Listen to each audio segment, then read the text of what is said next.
il est important de pouvoir évoquer avec un certain nombre de collègues les méthodes qu'on met en œuvre. La complexité des transitions est absolue, l'accélération est nécessaire, il y a des effets rebonds, il y a des contradictions. Il faut pouvoir aborder ces questions, percevoir comment les autres territoires affrontent ces défis, et puis pouvoir aussi évoquer ce que l'on mène à Caen en termes de biodiversité, en termes de transition énergétique, en termes de rapport au vivant. La collaboration au vivant, c'est un point absolument essentiel, de participation citoyenne. La ville durable, ça imprègne la question du sport, ça imprègne la question de l'éducation, ça imprègne la question des transports. Donc c'est vraiment une plateforme qui comprend plusieurs thématiques. En fait, c'est la matrice urbaine qu'il faut changer.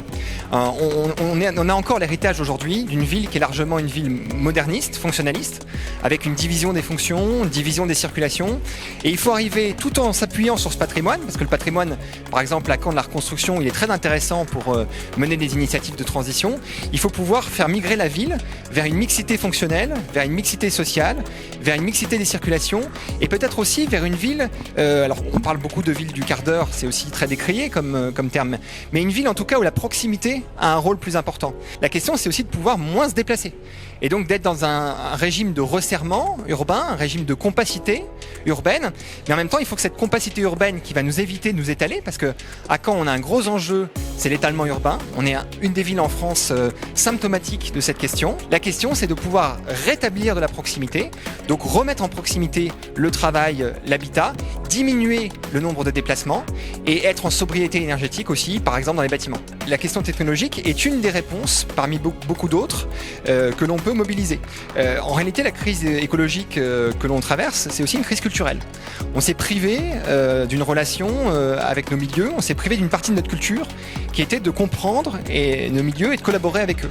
Et je pense que l'outil culturel, il est majeur aujourd'hui, de pouvoir à la fois laisser une présence importante de la nature dans nos villes, pouvoir comprendre comment on peut collaborer avec le vivant, pouvoir s'inspirer du vivant dans une logique de bio-inspiration, de biomimétisme. Ça comprend des déclinaisons techniques ou technologiques. La low-tech s'intéresse beaucoup à la bio-inspiration, au biomimétisme aujourd'hui, mais ça comprend aussi un volet éducatif, un volet artistique. Les artistes ont quelque chose à proposer aussi dans la ville pour renouer avec les milieux naturels. On va avoir besoin, en fonction des secteurs, en fonction des approches, en fonction des contextes, de tel et tel outil. Ce qui est important, c'est pas dans une logique de poncif, c'est-à-dire pas considérer qu'on peut mettre les mêmes outils partout, mais d'être dans une logique territoriale, c'est-à-dire de partir du territoire, de ses particularités pour aller chercher les bons outils avec les habitants, parce que les habitants ont un rôle majeur à jouer, de prendre en main ces questions, de lever peut-être les doutes qui peuvent exister parfois, sur la contradiction par exemple entre la question sociale et la question écologique. Et donc la vraie question à se poser, c'est comment on partage la transition entre une action publique, une autorité publique, des acteurs privés, des acteurs associatifs et des habitants.